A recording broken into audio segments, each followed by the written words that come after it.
Saudações bonelianas, meu nome é Rafael, bem-vindo ao canal Multiverso 38 e hoje eu tô aqui para falar das edições especiais da Bonelli, de material publicado aqui no Brasil, de séries com periodicidade especial lá na Itália mesmo, além das publicações mensais e das minisséries, publicações anuais, semestrais e de volume único. A Bonelli possui algumas séries bastante tradicionais, publicadas já há muitas décadas, e que não tem relação com os outros materiais, as outras linhas editoriais, né, da própria Bonelli, fazendo às vezes com que pareça até materiais, né, publicados por outra editora. Os materiais publicados no Brasil até o momento pertencem a 3 séries principais, uma delas já extinta, da própria Bonelli.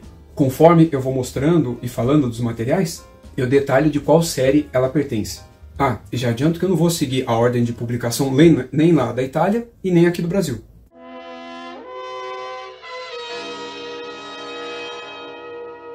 Então, para começar, a Bonelli trabalha com 4 selos principais. O Audate, com conteúdo voltado para um público mais adulto, muito semelhante à linha Vertigo da DC, a extinta, né, linha Vertigo da DC.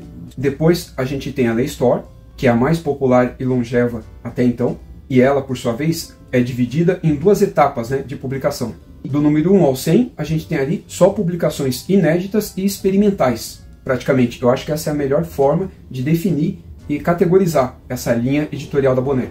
E do número 101 em diante, ela passou a trabalhar apenas com republicações, mas não da própria linha, né? Não da própria Leistor, mas ela passou a republicar grandes clássicos da Bonelli como um todo. Depois a gente tem o selo ou linha editorial chamado Romance a Fumetti, e a função dela é abrigar séries independentes que teriam ou não potencial de se tornar uma série regular ou ir além, né, de uma número 1 ou de uma edição especial. Caso seja a vontade dos autores, né? Porque alguns autores pretendem publicar apenas uma edição única ou uma pequena minissérie. E por último a gente tem o extinto selo chamado Um Homem, Uma Aventura, que começou ali na metade dos anos 70 e terminou no começo dos anos 90, cuja proposta era retratar algum período histórico, sempre protagonizado, né, por um personagem, onde era contada toda essa história de uma forma bem aventuresca, né? Se é que a gente pode chamar assim. Alguns desses materiais já foram republicados na própria Leistor dessa segunda fase, que a gente chama de Cult, né? Leistor Cult, que inclusive a Tortuga, aqui no Brasil, inaugurou a linha dela da Bonelli, publicando O Homem de Chicago, que é um material que saiu originalmente dentro da série Um Homem, Uma Aventura, e foi republicado dentro da segunda fase da Leistor. Eu vou começar com Apocalipse, o livro da revelação de São João, de autoria de Alfredo Castelli, que é o autor e criador do Martin Mister, e na arte do Corrado Roy, que ficou bastante conhecido pelos materiais do Dylan Dog, que já foram publicados aqui. Essa publicação, lançada aqui no Brasil pela Script, também faz parte da série de publicações Audate. Então, dentro da linha editorial ou selo chamado Audate, a gente tem aqui a série Deadwood Dick, publicado originalmente em 3 edições, tanto na Itália quanto aqui no Brasil, e depois em formato de ônibus apenas aqui no Brasil. Eu diria que essa é a melhor série contemporânea sobre a temática western. Diferente dos grandes clássicos, como História do Oeste, Ken Parker e até a fase áurea do Tenente Blueberry, recomendo de olhos fechados. Na sequência, ainda pelo selo Audate, a gente tem aqui o gigantesco Mr. No, que, assim como o Deadwood Dick, também foi publicado em 2 formatos. O de minissérie, em 3 volumes, tanto na Itália quanto aqui no Brasil, e o formato ônibus, apenas aqui. Eu já cheguei a falar desse material em um vídeo que eu apresento todas as publicações da Bonelli lançadas pela Panini. Trata-se aqui de uma versão e visão mais atualizada a respeito da origem do personagem. A segunda, publicada aqui pela editora Trem Fantasma, com uma sobrecapa desenhada, né, feita pelo Pedro Mauro, que só nós temos ela. A capa original dela é essa aqui. Esse é um material roteirizado pelo Manfred e desenhado pelo Pedro Mauro. Ele conta a história de um espião soviético nos mesmos moldes do James Bond, mas que teria existido até antes desse. O forte aqui está, além da arte, na irreverência e nos exageros muito comuns na literatura e filmes sobre espionagem. Mais uma da Leistor também. Na sequência, Bencast, também da Script, de autoria do Ruyo, e desenhado por vários artistas. Ela narra a história, né, do Fora da Lei, chamado Raymond Cassidy, e continua a série regular que atualmente é publicada pela Editora 85. Diferentemente das anteriores que eu citei, essa é a única que não é genuinamente original. Ela é um spin-off que veio de uma minissérie também com o mesmo nome. Eu já fiz vídeos sobre esse material aqui no canal. Shambara, O Caminho do Samurai, publicado aqui pela Panini, também faz parte da série Lei Store. Ela condensa aqui 2 edições da série original e é roteirizada pelo Rekione e desenhado pelo ou pela Andrea Accardi. Muito diferente de um mangá, mas a gente percebe a influência que Lobo Solitário teve dentro dessa publicação, e também a presença de um personagem histórico e que ficou muito famoso, né, dentro da literatura, do cinema e da nona arte também. Para quem gosta, né, da temática samurai, essa aqui é um prato cheio. Mas lembrando que trata-se aqui de um quadrinho ocidental, como eu falei, e não um mangá.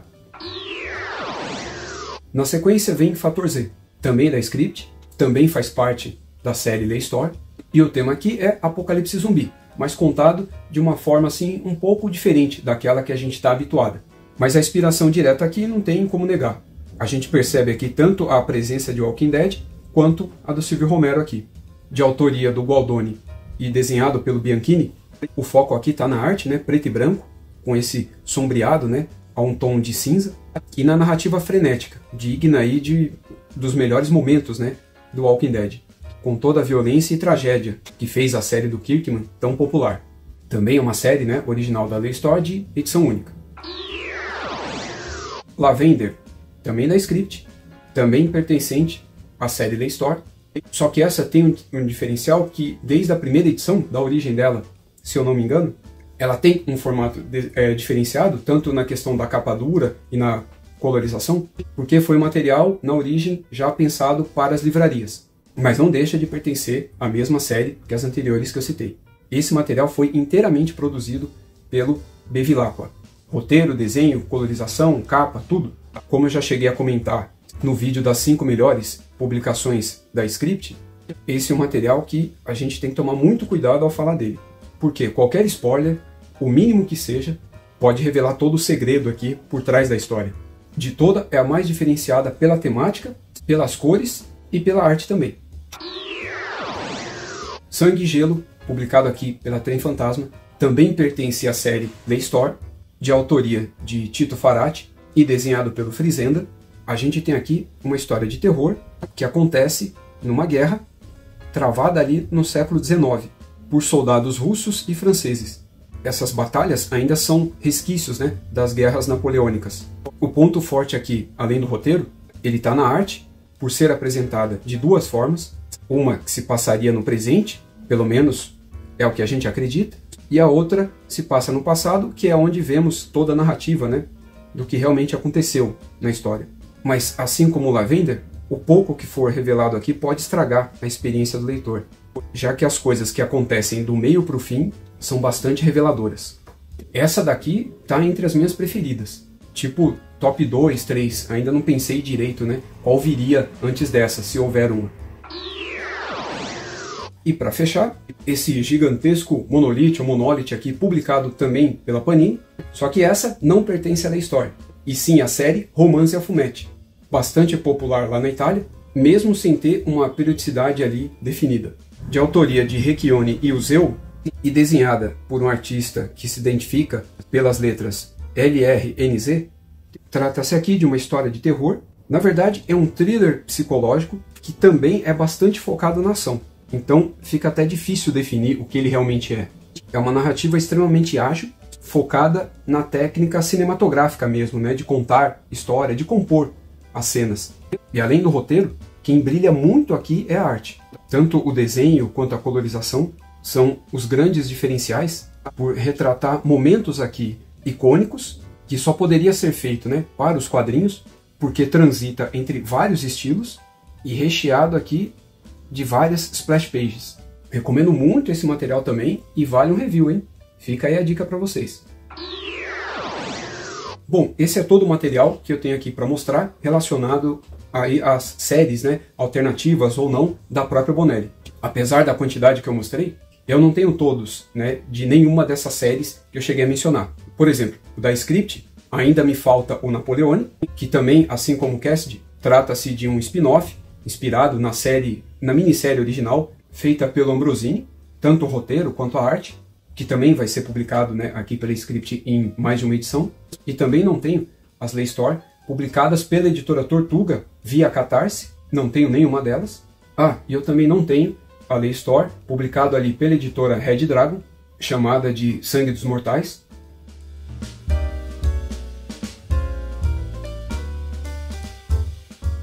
E a série Romance a Fumette, ela foi publicada aqui de maneira indireta, nunca com esse título.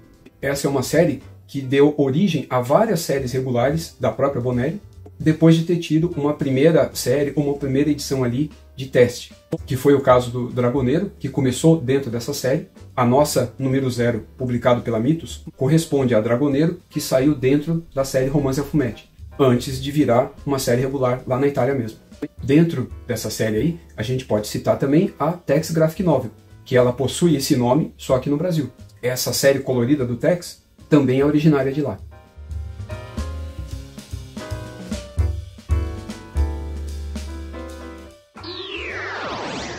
Então foi isso. Espero ter ajudado aqui, né, na compreensão a respeito dessas outras séries da Bonelli, que por não serem publicadas aqui, né, sob essa alcunha, não serem identificadas dessa forma, fica difícil as pessoas saberem não só do que se trata, mas de saber que na verdade trata-se ali de um material italiano da própria Bonelli.